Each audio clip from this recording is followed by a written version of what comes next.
Okay, so quick update.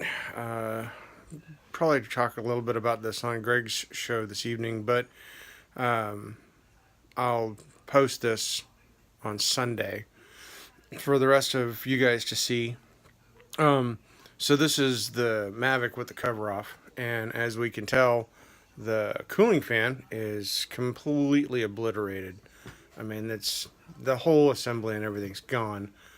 The power jack, the pins are broken. I'm imagining that it works, but trying to move these pins back in place or bend them has a chance of cracking the solder underneath, and I don't want to do that.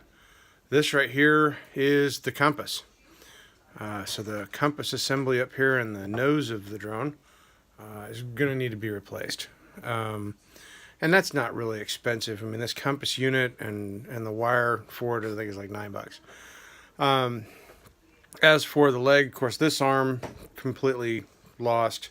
The engine over here is completely shot. You can just barely turn it. The other engines are actually not bad. I mean, they turn smooth.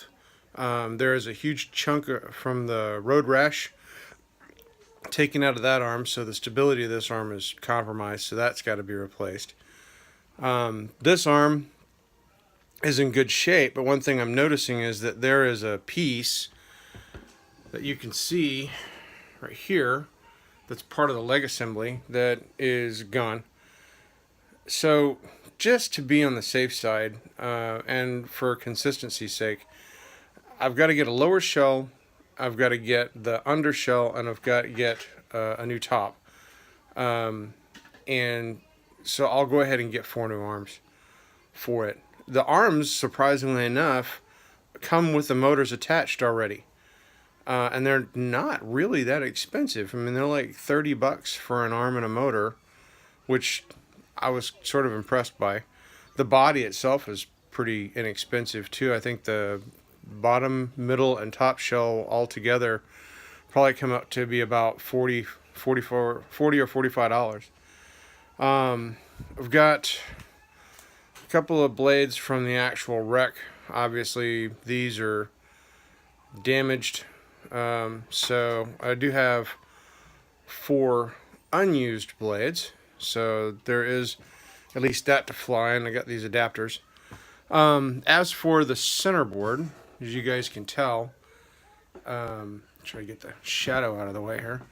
The center board itself is in really good shape. The wires and all of this stuff is undamaged. There are no cracks that I've been able to find at this point. I've got to remove this right here. There's another second board underneath here. So it's 2 boards pancaked together. I've got to get to that second board and see what kind of condition it's in. But there's heatsink gel all over the chips in here because this is metal. This acts as a heatsink to help cool the drone. I'm not wanting to take this off until I'm absolutely ready to, because I need to make sure I have some heatsink gel to replace and when I put the new one back on. So for the time being, I know this drone is going to be waiting for a bit. I'm not going to be buying parts or getting anything for this drone at this moment, because I need to finish Ken's drone first. But this drone, I definitely look forward to. I mean, you can see the middle shell here. It took a heck of a beating. I mean, that snapped clean through. So there is a cooling element that was supposed to go right here. It's this large case that has the fan in it. There is another board that sits up on here that the gimbal attaches to, that helps balance it. So the entire gimbal assembly, well, there's part of it right there. This is the balance board right here that cuts the vibration. I don't really trust it because it looks like it took a beating too. So I'll probably pull that apart. But what I am going to do with this drone is I'm going to disassemble it. I'm going to take everything apart and just completely disassemble it so that I can go through. Iron Wedge and some of the other guys had recommended going through and looking at the board under a microscope and such. I want to check all the solder joints. I want to look for cracks. I want to look for discoloration, any kind of burn marks, any kind of damage to the mounts under here where the board connects to the frame.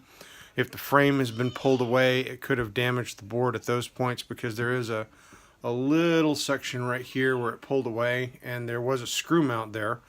It didn't go through the board as best I can tell, but from that perspective, you know, again, I just want to be safe. My ultimate goal, of course, is to be able to put this thing back in the air and get it in a flying condition. Now, Chris was kind enough to give me the remote, and the remote works. It powers up. It has a charge to it. I don't have a battery. I don't have a charger. I don't have you know, some of the things to be able to power the drone up. So obviously, if anybody out there has a wrecked Mavic or has parts for a Mavic that are just sitting in a closet someplace, text me, let me know, send me a chat, comment on the video.